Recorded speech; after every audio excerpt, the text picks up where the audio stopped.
Most likely then that this part of the vertebrae was bitten off by a Tyrannosaurus rex that was attacking from the right rear. Now, interestingly, we have regrowth of bone around this spine as well as around some of the tooth puncture marks on these adjacent ones, indicating that this animal survived the attack.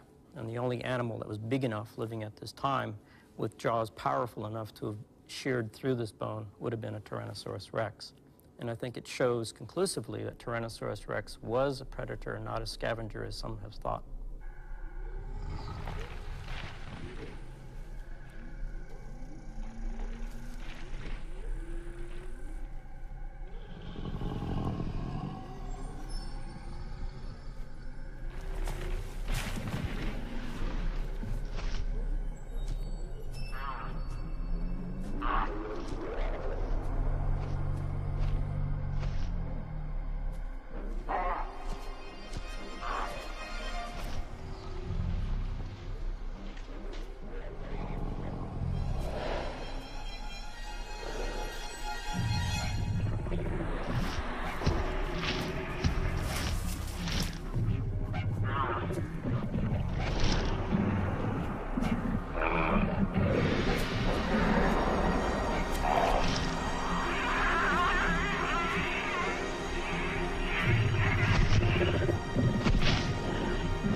For the past century, the Badlands of North America have gradually yielded the first clues to a great prehistoric puzzle, evidence of how T-Rex lived. Many scientists are now convinced they have also uncovered the reason it died.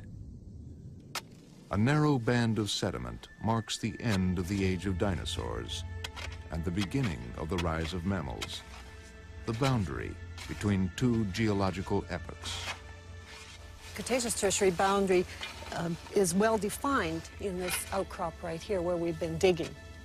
Well, the actual boundary is known from a very narrow band of clay that was laid down 65 million years ago.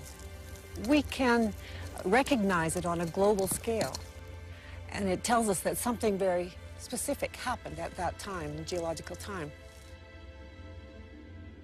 There was a rare mineral called iridium found in the clay. It was carried here by an asteroid that smashed into the planet. But did that actually cause the extinction of the dinosaurs? Certainly, it seems to have had devastating effects. The fossil plants below the boundary tell us that there were lush forests existing in this region and throughout the prairie regions that we know as we know them today before the boundary.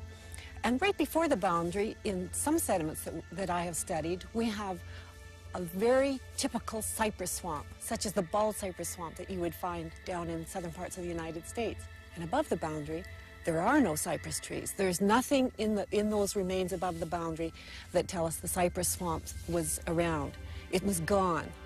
So something happened at that boundary that was very dramatic. It leveled the forest. The standing vegetation was literally clear-cut in a sense. Did this single catastrophe kill T-Rex? There are no fossils in the sediments immediately below the boundary, leading many to argue that the dinosaurs were extinct long before the asteroid impact.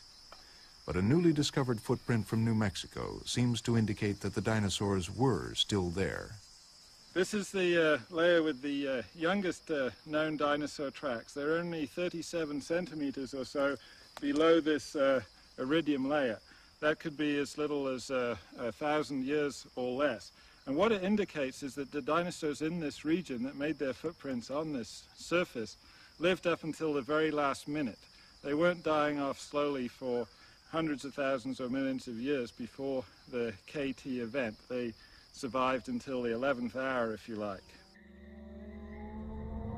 If Tyrannosaurus rex was around until the last moment, then it was witness to one of the most devastating events the world has ever seen. An environmental holocaust that not even the strongest of all the dinosaurs could survive.